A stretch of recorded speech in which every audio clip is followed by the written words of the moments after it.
आबि गेलन डोलिया कहार। आरे जखन भवानी नैहर अएलखिन राम नैहर अएलखिन। आबि गेलन डोलिया कहार। आरे चलू चलू सखी सब दूर गाजिएलखिन राम भागवती एलखिन। करू गाय स्वागत सत्कार। करू गाय स्वागत सत्कार। आर 10 5 सखी सब दौरी दौरी एलखिन राम दौरी दौरी एलखिन। गावे लगली मंगल गान। गावे लगली मंगल गान।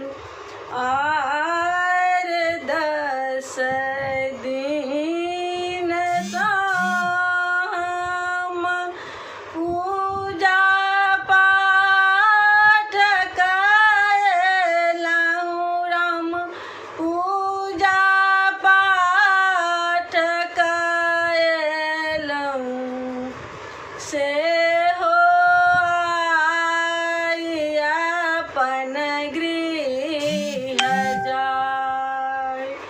से हो आई अपन गृह जाय।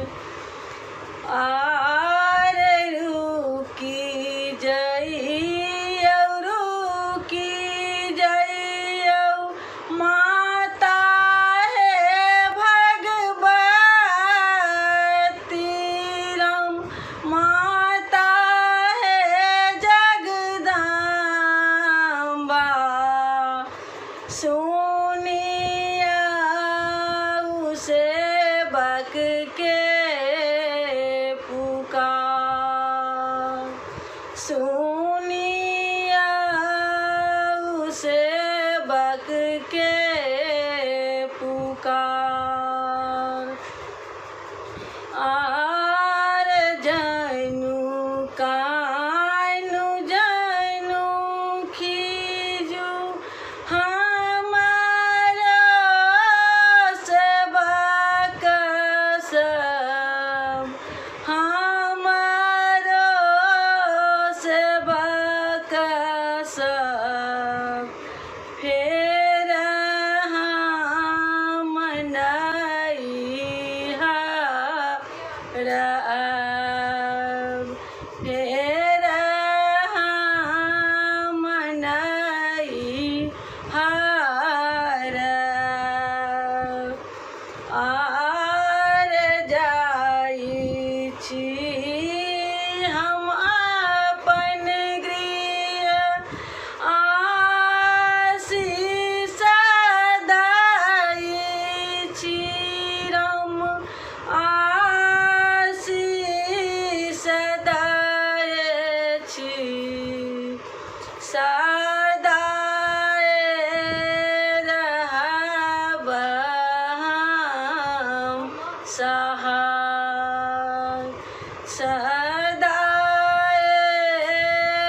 આ